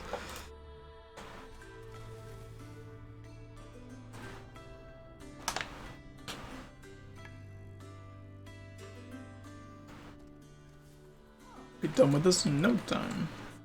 I can't remember which one opens up first. I think you can choose actually. And choose a side to go fight. Pretty sure if you wait, he gets turned into like a chicken or something by somebody. Pretty sure.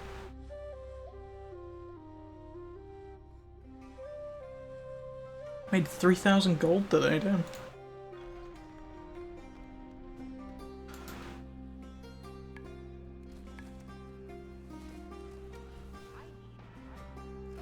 I think our content's good.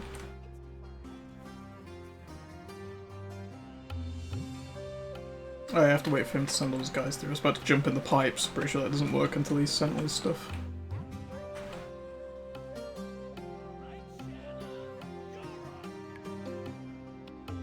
Yeah, I think I mentioned like right at the start of the stream, watching Fight Club for the first time. I can see why people like that film. It's really good. It's got like a... I don't know whether to say an interesting premise or not, because that feels slightly insulting. But it is that kind of exploration of, like, this guy's descent into madness, essentially.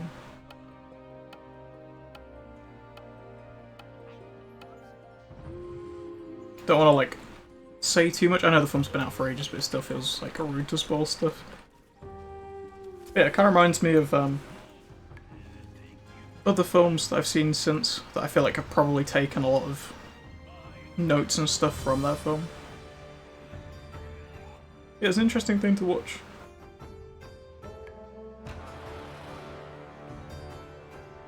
It does feel kind of weird that the world needs so many films to remind people about mental health and stuff. I feel like it should probably just be a thing everyone's aware of. But, you know.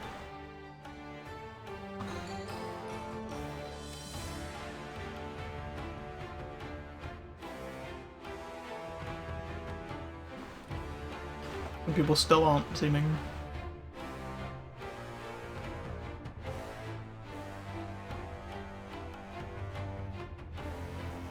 Yeah, I still have like a big ass list of films that I want to get through.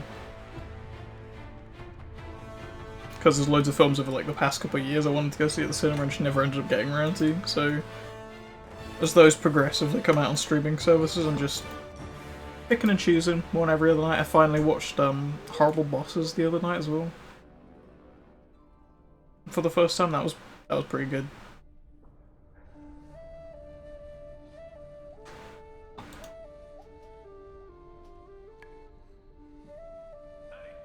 I feel like there are definitely other comedies that are funnier, but I still enjoyed it. It was a good film. I really want to see the second one now. But that's not on Prime at the minute, so that's gonna have to wait. I think I've still got Rampage, that Dwayne Johnson video game film to watch. I think I mentioned The Shining as well. I want to watch that. I feel like someone who likes sort of the horror universes and stuff, it's something I should probably go and watch.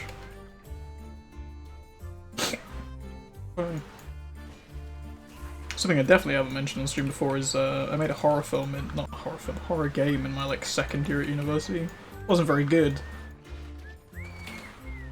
I still enjoyed making it, and that sort of trying to craft a world that is both interesting and like keeps players on the edge of their seats the whole time. Crafting an experience like that is really difficult to do well, especially because obviously different people are scared and surprised by different things, so you have to kind of almost pick and choose a target audience and kind of focus around specific fears and stuff. I mean, jump scares will get just about everybody, just by their, like, very nature.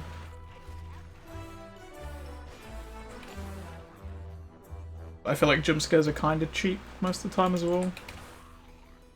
Because it's kind of just this... It's really easy to make a jump scare.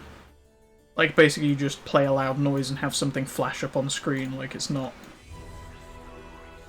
It's not a difficult thing to do in, like, any form of media.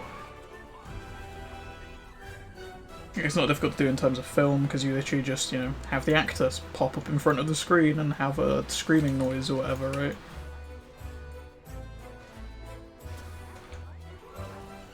But they can work in some settings to, like, add tension to things. Because obviously they immediately catch people off guard and therefore put people on edge immediately.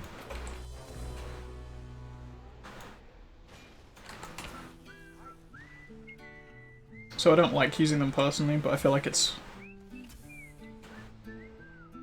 something you can use if you use it correctly and, like, in moderation. If you just keep doing jump scares for the whole thing, you kind of know that they're coming because they've been happening so often, so they just, I don't know, to me at least, they just lose their effectiveness. Because, like, you're expecting them.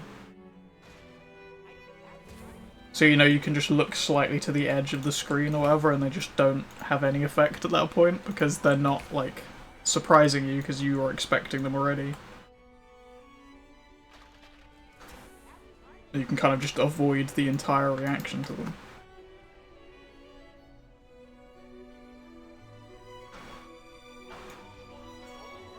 I feel like a film that used them well, I don't think it did super well in terms of,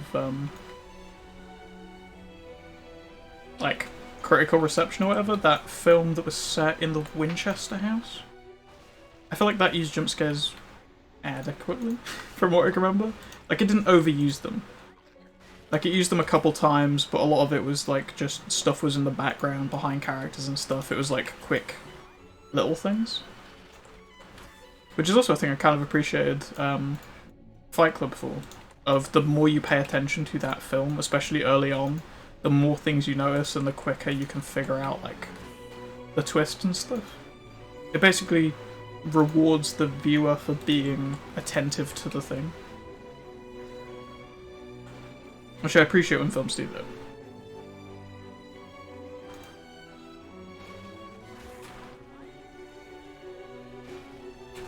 Because, you know, it makes you feel smart when you can figure things out before the film tells you anything. Then it also feels, you know, more satisfying to watch because there's a reason to, because you're being sort of rewarded for that, like, attention you're giving it. So yeah, I appreciate when films do that, and horror can do it really well because it can be spooky and therefore keep the viewer on edge, as well as, like, rewarding attentive viewers because they know something is coming before everyone else who wasn't paying that much attention does.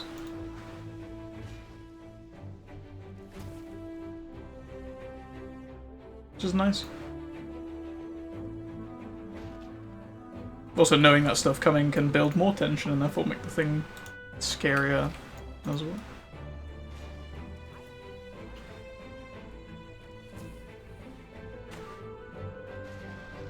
To be fair, a director that's really good at just putting stuff in the background and, like, levels of detail and stuff doesn't necessarily reveal a whole lot about, well, it didn't in Pacific Rim, but I think it's Del Toro that did that.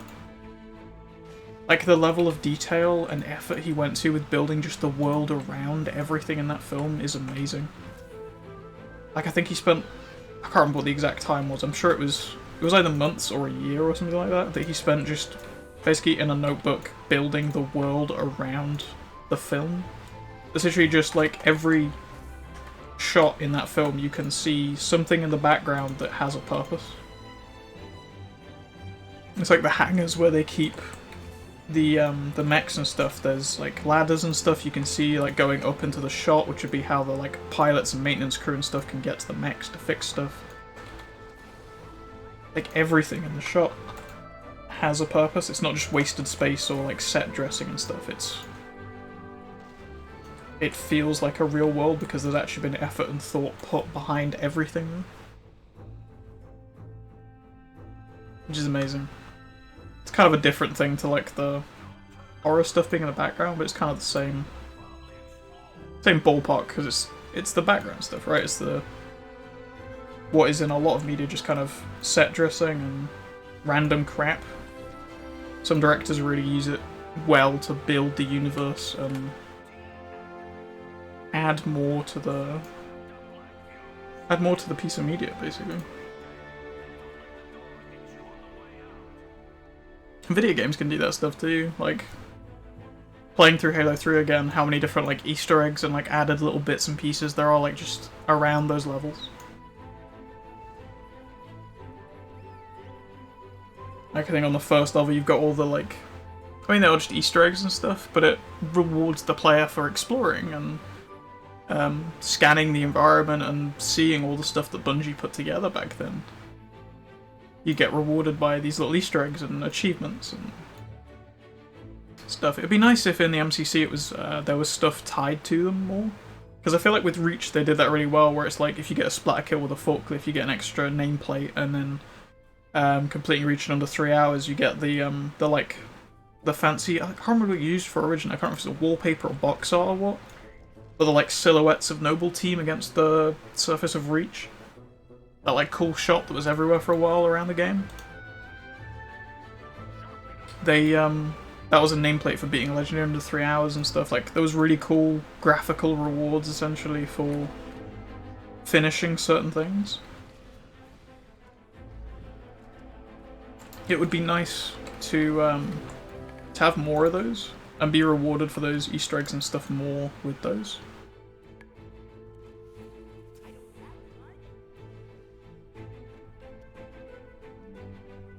Because I feel like that would have just added on top of what Bungie already did with, like, you know, rewarding the player for exploring the environment and stuff, and building that world up more by adding these extra stuff, like the terminals and stuff, right?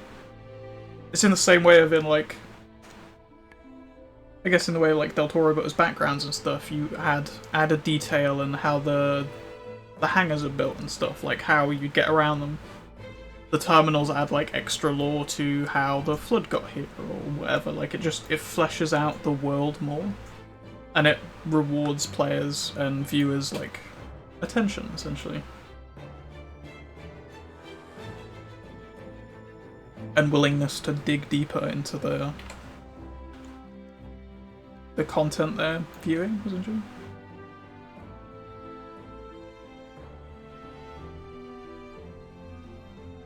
But yeah, the point I made about the MCC, it would have been nice to have more like rewards from Halo 3 for like finding all the Easter eggs and stuff.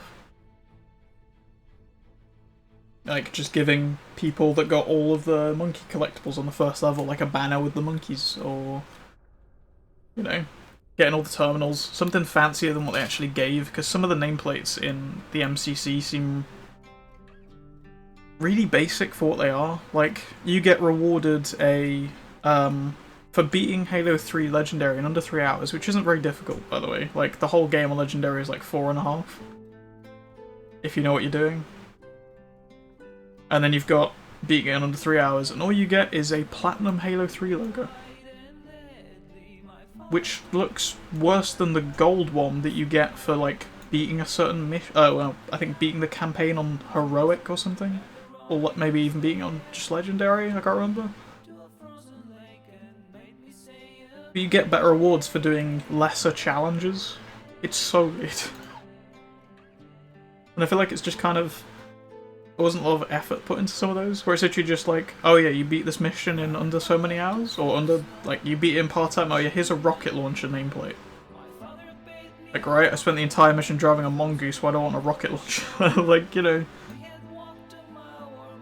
Some of them just seem irrelevant.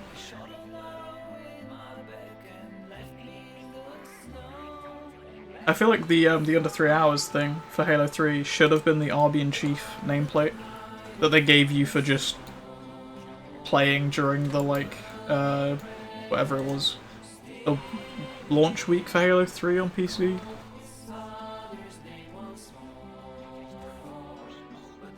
Also, as much as I did the challenge to get the, whatever it was, the skull, I feel like it's kind of crappy that no one else can get that now. Like, if you missed that opening week, you now just can't get one of the skulls in the game.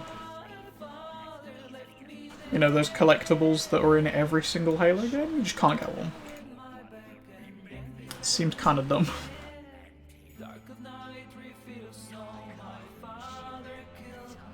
I understood it was, like an incentive. I'm pretty sure I've done some of these achievements before, but I don't know which ones. Is it that one? I've done the Dissector and I've done the Bloodseeker. Okay. I'll do those two then. Let's pull the Locust over here. Okay, no, that's not. Maybe you? Can I extract your, like, blood stuff or whatever?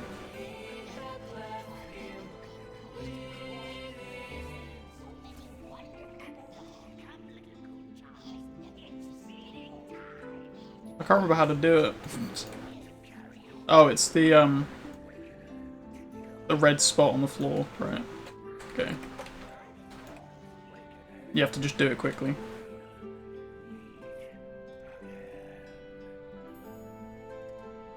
Pretty sure this bugs out if you do it too quickly, which I might have done.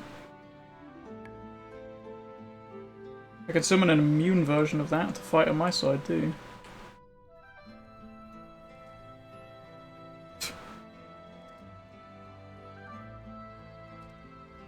Going ham over there, apparently.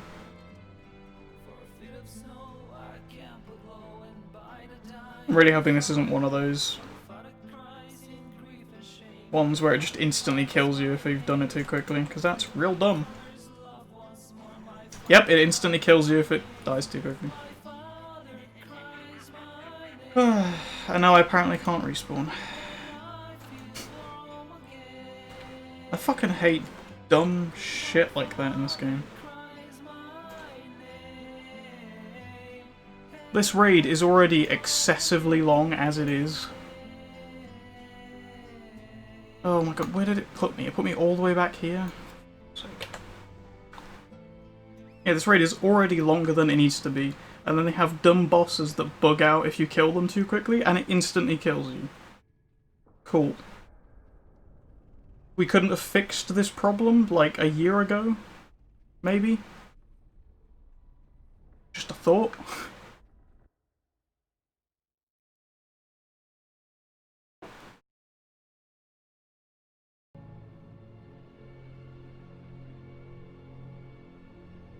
Oh no, it just... Sorry for getting kind of irritated. But it just irritates me in games when there are problems that could have been so easily fixed. And they're there for years.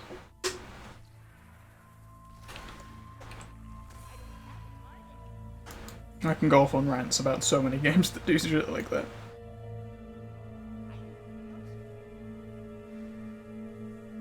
But yeah, it really wouldn't be difficult for them to just add, like, pauses between each enemy dying now. It wouldn't really break the RP in any way. All they have to do is space out when they spawn, so it can't be overloaded by you killing them too quickly. They just have to add a delay on the spawn times. That's literally all it requires you to do.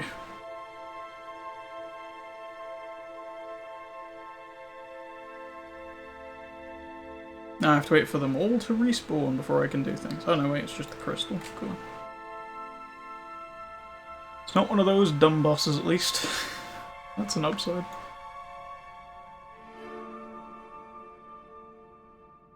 Alright, let's just do this very slowly.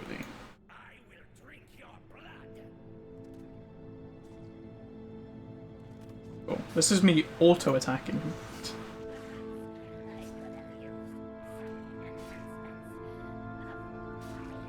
It's literally as slow as I can go. I'm just gonna multi-shot to get rid of all this blood everywhere.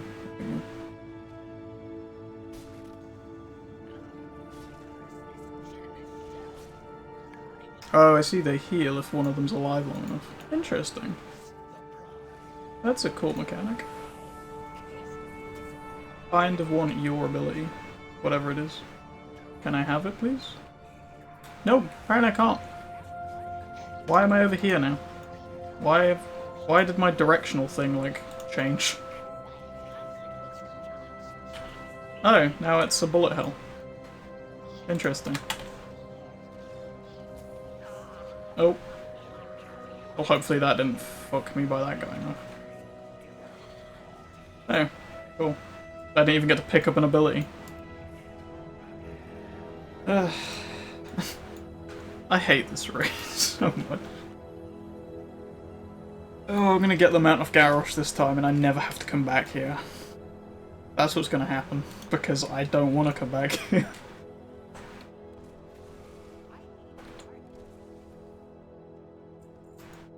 This is basically what happened with Najatar. It irritated me one too many times and I just never wanted to do it again. Like, I am glad that I have finished with Najatar. Because I will never do it on an alt, and I have no intention of doing it on the Horde side even though there's a mount to get.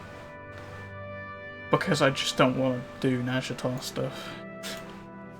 It's not so bad now I can fly, but I have this inner hatred for that zone now forever.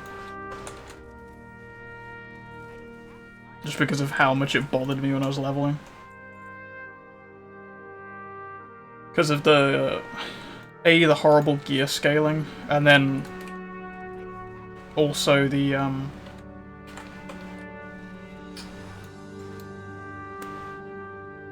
oh yeah, the layout of the place. Horrible gear scaling, and then the fact the entire zone is just built on top of itself, so it's just a mess to get around until you learn the place. I really like the aesthetic of the zone. Like, from a visual standpoint, the place is beautiful, and I really like it. Like, now I can fly around it, it's really pretty, and it's nice to see everything. But, like, leveling through there and getting all the rep grinds and stuff where you have to run around in this just maze of coral. Oof. I just don't want to do that again.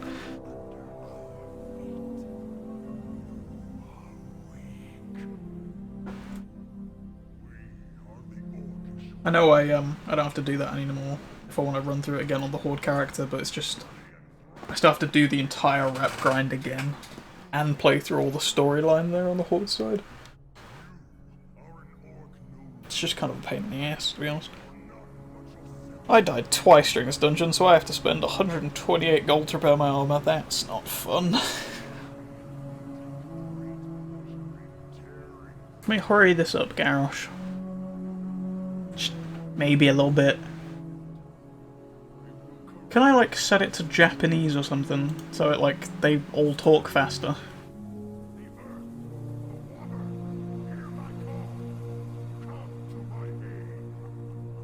Can't change the audio language? Or can you only change it from the main menu? I know that's like a speedrunner thing in Halo and stuff, where you set the voice, audio dialogue to Japanese, because all the Japanese lines are shorter than the English ones. Might be something worth doing, just to speedrun through all this old content that has this terrible RP. I'm sorry, that was harsh. The RP isn't terrible, it's just I've seen it like 5 times and I've seen it enough. Which is why I'd really like all content to have the Argent Tournament ability. I think I've talked about it in every stream. That thing that you can do where you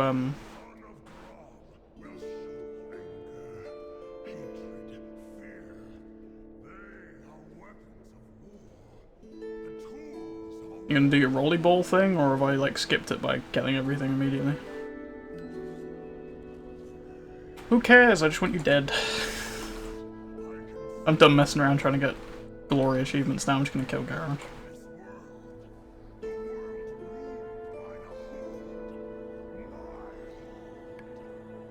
Oh, in we go. to do the Yogg-Saron fight again.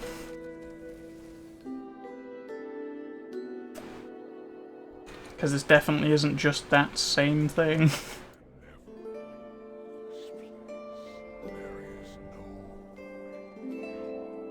Oh.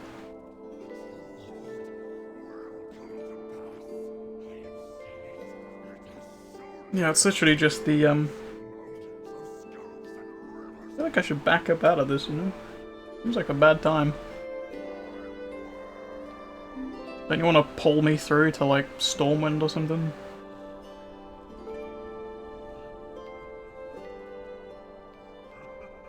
The old gods really like opening eyes, you know?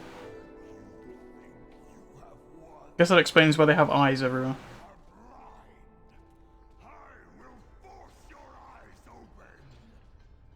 Yeah, his mana bar's purple. Fair enough. I don't remember being purple on my warrior, but...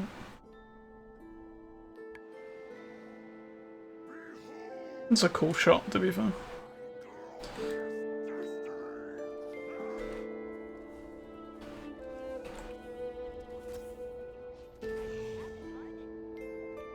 Come on.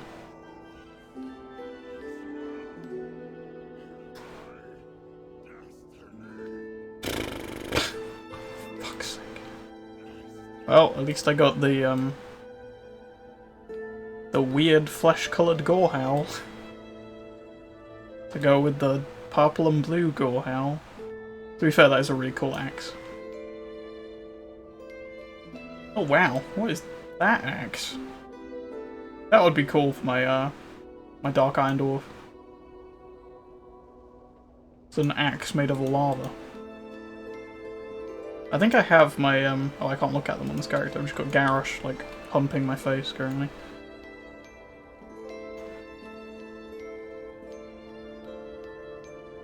Yeah, I can't look at it on this character, but the two-handed maces, I think I have the like big hammers planned for him, but I might change it to that one because they seem pretty cool.